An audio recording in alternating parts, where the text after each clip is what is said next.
दिवसाचं काही महिना 2 महिने 4 महिने 6 महिने त्यांनी सेवा केली. श्री दत्तात्रय प्रभूंच्या दरबारामध्ये जास्त कालावधी लागत नाही. श्री दत्तात्रय प्रभूंची भक्ती खूप दीर्घकाळ करावं लागत नाही. लवकर पावन होणारा देव कर्मराटीतला महादेव आणि आमच्या 5 अवतारातला श्री दत्तात्रय प्रभू देव. लवकर भक्ती लवकर पावन. आपल्याला काही संकट आलं तर आम्ही काय सांगतो, श्री दत्तात्रय कवच पारायण करा, श्री दत्तात्रय प्रभूच्या विशेष सेवा करा. आम्हाला माहिती या कोर्टात लवकर केस निकाल लागणार आहे म्हणून त्यांनी थोड्या दिवस सेवा केली. आणि एक दिवस योगाने ते दुपट्टा काही सापडला नाही. श्री दत्तात्रय प्रभू बसले होते स्नान करून. भाऊनी मग ती हातातच ते वही घेतले इस्तू आणि धूप दाखवायला.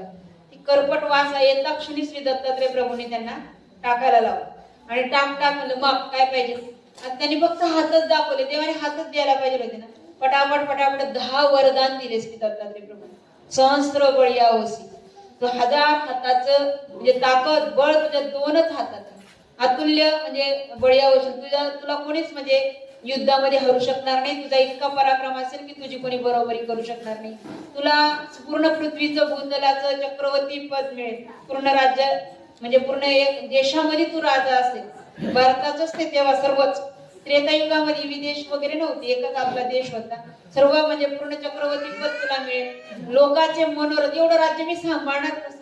देव म्हणे तुझ्या 1000 हाताचं बळ बरोबर सांभाळलं. तुला कुठली समस्या सांगावं लागणार नाही. कोणी येणारा जो आहे त्याला मागणी करावं लागणार नाही. तू जाणूनही लोकांचे मनोरथ हे करशील. तुला अगदी कल्पांतीचं आयुष्य होईल. असे पटा सर्व म्हणजे वरदान दिलं. पण मात्र शेवटी देवाने एक सांगितलं सर्व होईल. तुला कोणी हारू शकणार नाही, काही करू शकणार नाही. पण तुला एक अट पालन करावं लागेल. कोणती? की स्त्रीवध, ब्राह्मणवध आणि गोवध हे 3 वध करायचे नाही. मग तुला कोणीच हारू शकणार नाही. ते जीवाची मतीच आहे. पहिल्यापासून येते. त्रेतायुगातली घटना आहे ती. जे देवाने नाही सांगितलं ते जीव करत आला तिथं चुकला. आणि म्हणूनच आपण प्रपंचामध्ये पडलो भ्रमणामध्ये. नाही तर आपल्याला केव्हाचा उद्धार केला असता देवाने. आपलं पण आहे ना, जे नको म्हणलं ते आग्रह करणार आपण.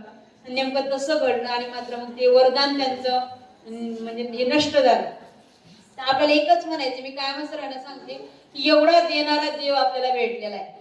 आता आपल्यात कोणी नाही तसं, पण आम्ही आता बघतोय ऐकतोय आपला देव सोडून लोक इकडे तिकडे जाण्याचा प्रयत्न करतायत की ज्या देवी देवता आपल्याला काहीच देणार नाही, ज्या कर्माच्या व्यतिरिक्त देऊ शकत नाही. जेवढं आम्ही जोडलेलं आहे त्याच्या फक्त 10 पट व्याज लावून देवता देऊ शकतात. आणि परमेश्वर तुम्हाला आता मी तुम्हाला सांगणार किती कर्मनाश तुमचा झाला मी सांगू शकणार नाही. एक कर्म चुकवायचं. जसं आता तुमचे कुत्र्याचे, डुकऱ्याचे, बकऱ्याचे, शेळीचे, मेंढीचे, पक्ष्यांचे, सापाचे, जलचरांचे, किड्याचे, माकड्याचे सर्व एवढे कट झाले असतील. प्रत्येक पावला किती एवढे कट केले असतील सांगू शकत नाही. तुम्ही कर्मराटीमध्ये ईश्वर धर्म सोडून जर तुम्ही म्हणले कोटी रुपये हातात घेऊन फिरले ना, किंवा एखादं किलोगंती सोनं की याच्याने आम्ही 1 किलोगंती सोनं देतो, एक मुंगीचा जन्म कट करून द्या. न कोणती देवता देणार, न कोणता जीव देणार, न कोणता नातेवाईक देणार, न कोणता पुढारी देणार. एक जन्म सुद्धा कट होऊ शकत नाही. आपल्या एकमेव अशी ही सुविधा आहे ईश्वर धर्माची की इथं आमचे करोडो जन्म नाहीसे होतात. थोडीशी भक्ती केली, थोडं दुःख केलं, थोडं दाक्ष्य केलं तर म्हणून आपल्यासाठी खूप महत्वाची गोष्ट आहे. इथं कर्मनाश खूप होतो. जसं आम्ही अन्नदानाचा निर्णय सांगतो, म्हणजे आम्ही देवाने सांगितलं की आमच्या दैवराटीमध्ये कोणी शीत प्रवेशन केलं तर आम्ही मेरू यसने बोलतो आहे ना. म्हणजे तुम्ही जर एक भाताचा कण जर आम्हाला श्रीकृष्णार्पण म्हणून दिला तर त्याच्या बदल्यात देवाने तुम्हाला किती द्यावं. तुम्ही त्या शेतीमध्ये जर 5 पोते पेरले तर तुम्हाला कितीतरी पटीने मिळतं. पण धर्मामध्ये जर तुम्ही 1 कण टाकला तर डायरेक्ट मेरू यसने म्हणजे सर्वात मोठा पर्वत तेवढं गोमट. आणि तुम्ही जर डायरेक्ट पावशेरचाच भात शिजून दान केला तर किती गोमट. तुम्ही जर किंटोलोगंती जर तांदूळ आणला मोठा सर्वज्ञावतरणीच्या दिवशी तर तो मसाले भात केला तर एखादा असा व्यक्ती येतो ना 5 क्विंटल तांदूळ, त्याला किती गोमट.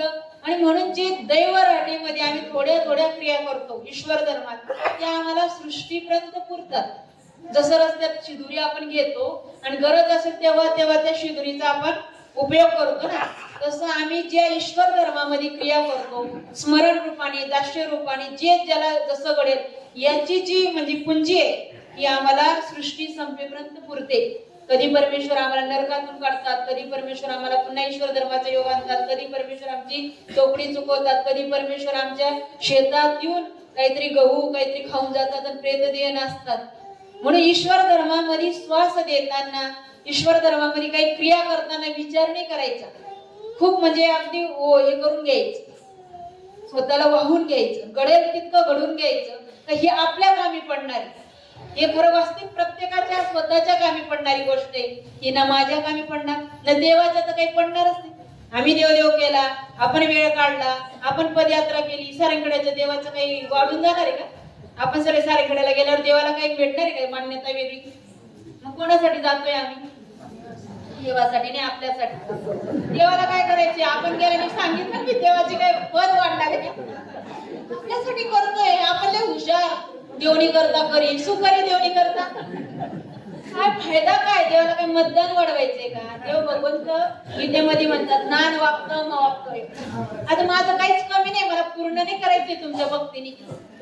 नान वागतं म वर्तेवच कर्मणी, मी तुमच्यासाठी येतो रे सृष्टीमध्ये, तुमच्यासाठी अवतीर्ण होतो, तुमच्यासाठी भूक स्वीकारतो, तुमच्यासाठी सर्व करतो. आणि तुम्ही कुठे देवाच्या मुलीच्या लग्नात बुंदी वाढायला गेले होते, देवाच्या दारावर गेले होतो आपण. आम्ही काहीच देवासाठी केलेलं नाही. म्हणून देवाला आपल्यासाठी करणं गरजेचं आहे. कसं आपण एकमेकाचं कार्य करतो, एकमेकाचा उपकार म्हणून. देवावर काय उपकार करून ठेवला? आम्ही आमच्यासाठी करतोय. हे जे मुलाबाळांसाठी करतोय, आपलं कर्तव्य आपल्याशी जोडले म्हणून करा, जे निश्चित करा. कर्तव्य कर्म या व्यतिरिक्त जो वेळ आहे, जी ऊर्जा आहे ती स्वतःसाठी. इथं स्वार्थी बनायचं. आम्ही स्मरण करू, आम्ही देवधर्म करू, आम्ही देवाला आठवू, आपलं बरं होणार आहे, आपली काय ऊर्ध्वगती होणार आहे, नरक चुकणार आहे. या सृष्टीत नाही अनुसरणार, पुढच्या सृष्टीत अनुसरू, या सृष्टीत नाही पूर्ण आचर घडणार. हे टक्के वायाने जाणार नाही, टक्केवारी वाढते. ईश्वर धर्माचं एक असे, आता पदयात्रा केली, तुमचे जर 20% पुण्य झालं आणि 20% ते तसंच राहील, त्याला व्याज मिळत राहील. 20% पुन्हा तुम्ही काय देवधर्म 21%, 25%, 30%, 40%, 50%. 50% तुम्ही योग्यता झाली. जर मेलो आपण, पुढच्या सृष्टीत ईश्वर धर्माचा योग येईल ना, त्यावेळेस 51% सुरुवात होईल. इथं टक्के कमी नाही होत. 100% तर पुण्य करायचे आपल्याला. दरविष्टीत आहे, पण म्हणून आपल्याला किलोमीटर कमी करायचे देवाबद्दल. जसे तुम्ही आता सारंगखेड्याला जायला काय करताय? किलोमीटर कमी करताय ना. 35 करून आले आता पुढचे. तसं आम्ही आमच्या विधी अनुष्ठानातून, देवधर्मातून देवाप्रती आपले खूप किलोमीटर म्हणजे अंतर आहे. आम्ही खूप दूर आहे ना, आम्हाला किलोमीटर प्रत्येक जन्मात म्हणजे जेव्हा जेव्हा ईश्वर धर्माचा योग येतो किलोमीटर कमी करायचे. तर नासत नाही इथं केलेलं, संपत नाही इथं केलेलं, बुडत नाही इथं केलेलं. म्हणून खूप फायदा सर्व बाजूनी. म्हणून ज्याला स्मरण करता येईल, ज्याला दाष्य करता येईल, ज्याला प्राश्चित करता येईल, ज्याला शास्त्र एकदा मी म्हणते सूत्रपाठ पाठ करा. एकदाच पाठ करायचंय, पुन्हा सूत्रपाठ पाठ करावं लागणार नाही. पुढच्या सृष्टीत सूत्रपाठ तुम्हाला असं कोणीतरी सांगेल आणि तुम्ही पुढे पुढे वचन बोलायला लागून जाणार. एकदाच स्मरण करण्याचा प्रयत्न करायचा, एकदाच परिचय करण्याचा प्रयत्न करायचा. जसं आता एकदाच तुम्हाला पदयात्रा करायचा प्रयत्न करायचा, पुढे आटन विजन घडेल. ही पदयात्रा तुम्हाला आटन विजनापर्यंत घेऊन जाईल. सोपी गोष्ट नाही. एकदा पावलं पडायची सवय लागते. म्हणून जी पण दैवराटीमध्ये आम्ही जे काही टाकतोय ना, ते खूप मोठं उत्पादन आहे. आम्हाला शेतीतलं उत्पादन कळतंय, पण धर्मातलं ते दिसत नाही. आम्हाला अशी गड्डी दिसली पाहिजे, तरी मग वाटतं ही गड्डी महत्वाची, ती गड्डी काहीच कामाची नाही. काय कामाची? तर इथंच राहून जाणार. म्हणून आपण सर्वांनी अगदी जागृतपणे करायचं. सर्व धर्म जे करायचं ना, जागृतपणे करायचं आणि आपण एकतेने करायचे. एकतेने गोमट खूप घडते. एकत्रच आम्ही जे देवधर्म करतो, आम्ही नवरात्रात उपक्रम घेतोय किंवा काही कार्यक्रम आपण काही मोठे करणार नाही, पण छोटे मोठ्या स्वरूपात आपण एकत्रित होतोय. खूप महत्वाची गोष्ट, खूप गरजेची गोष्ट आहे. आणि त्याने आपली पिढी घडते, लेकराबाळांना वळण लागतंय. अजून आपल्याला काय पाहिजे? आपलं जीवन सुधारित होतंय, लेकराबाळांना वळण लागते, आपला परिसर संपन्न होतोय, समृद्ध होतोय धर्माच्या बाबतीने. ज्या देशामध्ये बघा, म्हणून आपल्या शहादा तालुक्यात एवढा कधीच म्हणजे आपल्याला हे मिळत नाही जितकं मराठवाडा आहे. इतरत्र देशांमध्ये किती नुकसान होतं, तर इथं तुमची पुण्याई धर्माची खूप मोठी पुण्याई आपली. आम्ही बघतो ना, आम्ही सगळे आता जातोय. आपल्या शहादा तालुक्यासारखा देशच नाही. ती बाया आज म्हणत होत्या नागपूरकडच्या, 500 दिवसाचं काही महिना, 2 महिने, 4 महिने, 6 महिने त्यांनी सेवा केली. श्री दत्तात्रय प्रभूंच्या दरबारामध्ये जास्त कालावधी लागत नाही. श्री दत्तात्रय प्रभूंची भक्ती खूप दीर्घकाळ करावं लागत नाही. लवकर पावन होणारा देव, कर्मराटीतला महादेव आणि आमच्या 5 अवतारातला श्री दत्तात्रय प्रभू देव. लवकर भक्ती, लवकर पावन. आपल्याला काही संकट आलं तर आम्ही काय सांगतो? श्री दत्तात्रय गोच पारायण करा, श्री दत्तात्रय प्रभूच्या विशेष सेवा करा. आम्हाला माहिती या कोर्टात लवकर केस निकाल लागणार आहे. आणि म्हणून त्यांनी थोड्या दिवस सेवा केली आणि एक दिवस योगायोगाने ते दुपट्टा काही सापडला नाही. श्री दत्तात्रय प्रभू बसले होते स्नान करून. भाऊनी मग ती हातातच ते हे घेतले इस्तू आणि धूप दाखवायला. ती करपट वास येता क्षणी श्री दत्तात्रय प्रभूंनी त्यांना टाकायला लावलं आणि टाक म्हणलं मग काय पाहिजे. आणि त्यांनी फक्त हातच दाखवले. देवाने हातच द्यायला पाहिजे होते ना. पटापट 10 वरदान दिले श्री दत्तात्रय प्रभू. सहस्त्र बळीया होसी. तो 1000 हाताचं म्हणजे ताकद बळ तुझ्या 2च हातात. अतुल्य म्हणजे बळीया होशील. तुला कोणीच म्हणजे युद्धामध्ये हरू शकणार नाही. तुझा इतका पराक्रम असेल की तुझी कोणी बरोबरी करू शकणार नाही. तुला पूर्ण पृथ्वीचं भूतलाचं चक्रवर्ती पद मिळेल. पूर्ण राज्य म्हणजे पूर्ण एक देशामध्ये तू राजा असेल. भारताचंच ते तेव्हा सर्वच त्रेतायुगामध्ये विदेश वगैरे नव्हते. एकच आपला देश होता. सर्व म्हणजे पूर्ण चक्रवर्ती पद तुला मिळेल. लोकांचे मनोरथ एवढं राज्य मी सांभाळणार कसं. देव म्हणे तुझ्या 1000 हाताचं बळ बरोबर सांभाळणं. तुला कुठली समस्या सांगावं लागणार नाही.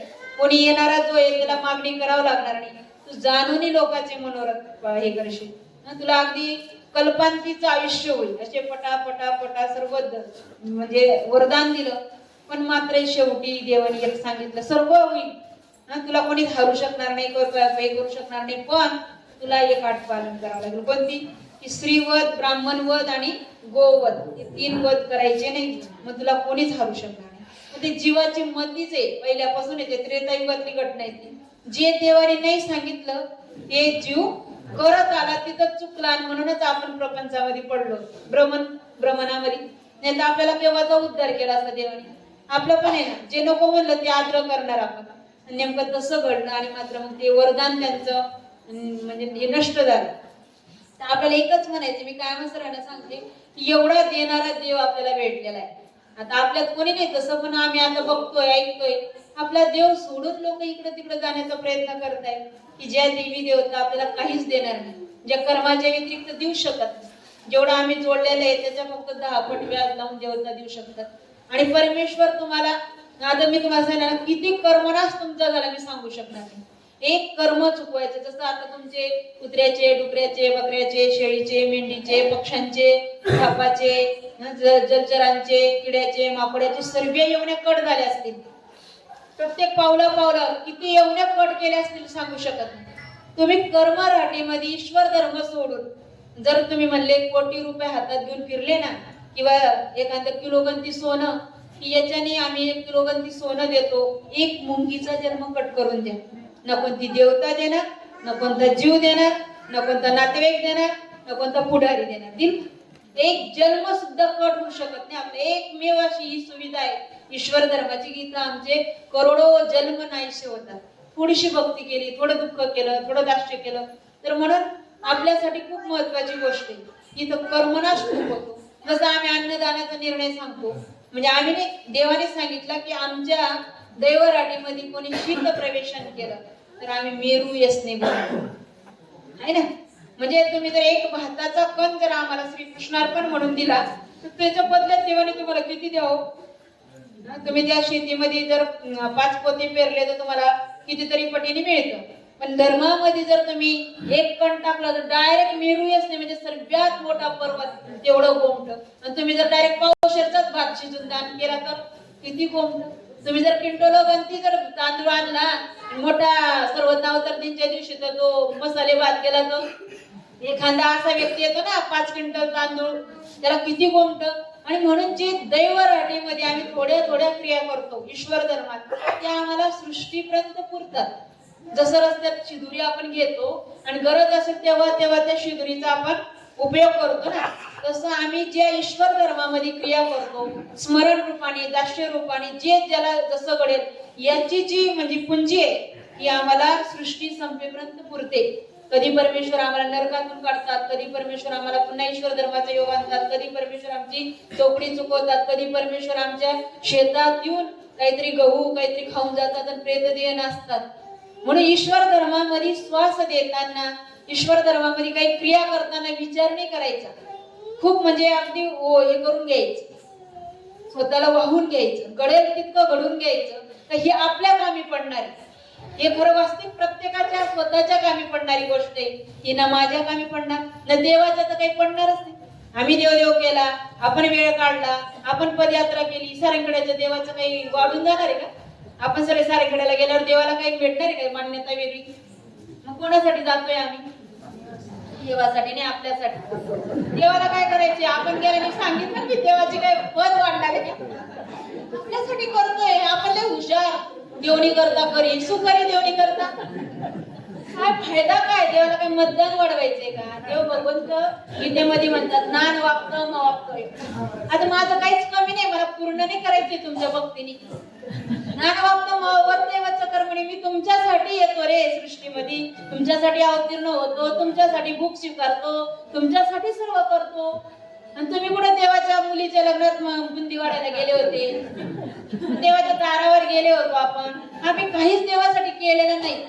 म्हणून देवाला आपल्यासाठी करणं गरजेचं आहे. कसं आपण एकमेकाचं कार्य करतो, एकमेकाचा उपकार करू. देवावर काय उपकार करून ठेवला? आम्ही आमच्यासाठी करतोय. हे जे मुलाबाळांसाठी करतोय, आपलं कर्तव्य आपल्याशी जोडले म्हणून करा. जे निश्चित करा कर्तव्य कर्म. या व्यतिरिक्त जो वेळ आहे, जी ऊर्जा आहे ती स्वतःसाठी. इथं स्वार्थी बनायचं. आम्ही स्मरण करू, आम्ही देवधर्म करू, आम्ही देवाला आठवू, आपलं बरं होणार आहे, आपली काय ऊर्ध्वगती होणार आहे, नरक चुकणार आहे. या सृष्टीत नाही अनुसरणार, पुढच्या सृष्टीचा अनुसरू, या सृष्टीत नाही पूर्ण आचर घडणार. हे टक्के वायाने जाणार नाही, टक्केवारी वाढते. ईश्वर धर्माचं एक असे, आता पदयात्रा केली, तुमचे जर 20% पुण्य झालं आणि 20% ते तसंच राहील, त्याला व्याज मिळत राहील. 20%चं पुन्हा तुम्ही काय देवधर्म, 21%, 25%, 30%, 40%, 50%. 50% तुम्ही योग्यता झाली. जर मेलो आपण, पुढच्या सृष्टीत ईश्वर धर्माचा योग येईल ना, त्यावेळेस 51% सुरुवात होईल. इथे टक्के कमी नाही होत. 100% तर पुण्य करायचे आपल्याला. बुद्धार निश्चित आहे, पण म्हणून आपल्याला किलोमीटर कमी करायचे देवाबद्दल. जसे तुम्ही आता सारंगखेड्याला जायला काय करताय? किलोमीटर कमी करताय ना. 35 करून आले आता पुढचे. तसं आम्ही आमच्या विधी अनुष्ठानातून, देवधर्मातून देवाप्रती आपले खूप किलोमीटर म्हणजे अंतर आहे. आम्ही खूप दूर आहे ना, आम्हाला किलोमीटर प्रत्येक जन्मात म्हणजे जेव्हा जेव्हा ईश्वर धर्माचा योग येतो किलोमीटर कमी करायचे. तर नासत नाही इथं केलेलं, संपत नाही इथं केलेलं, बुडत नाही इथं केलेलं. म्हणून खूप फायदाचे सर्व बाजूनी. म्हणून ज्याला स्मरण करता येईल, ज्याला दास्य करता येईल, ज्याला प्राश्चित करता येईल, ज्याला शास्त्र एकदा मी म्हणते सूत्रपाठ पाठ करा. एकदाच पाठ करायचंय, पुन्हा सूत्रपाठ पाठ करावं लागणार नाही. पुढच्या सृष्टीत सूत्रपाठ तुम्हाला असं कोणीतरी सांगेल आणि तुम्ही पुढे पुढे वचन बोलायला लागून जाणार. एकदाच स्मरण करण्याचा प्रयत्न करायचा, एकदाच परिच्छेद करण्याचा प्रयत्न करायचा. जसं आता एकदाच तुम्हाला पदयात्रा करायचा प्रयत्न करायचा. पुढे आटन विजन घडेल. ही पदयात्रा तुम्हाला आटन विजनापर्यंत घेऊन जाईल. सोपी गोष्ट नाही.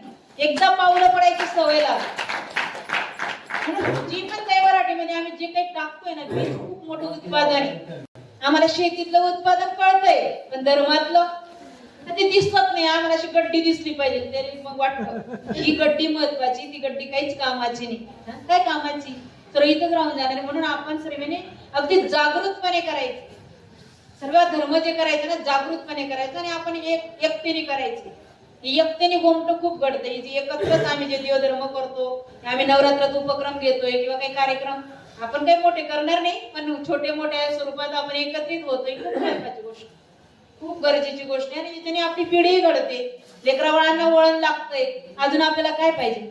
आपलं जीवन सुधारित होतंय, लेकराबाळांना वळण लागते, आपला परिसर संपन्न होतोय, समृद्ध होतोय धर्माच्या बाबतीने. ज्या देशामध्ये बघा, म्हणून आपल्या शहादा तालुक्यात एवढा कधीच म्हणजे आपल्याला योग मिळत नाही जितकं मराठवाडा आहे. इतरत्र देशांमध्ये किती नुकसान होतं, तर इथं तुमची पुण्य आहे धर्माची. खूप मोठी पुण्य आहे आपली.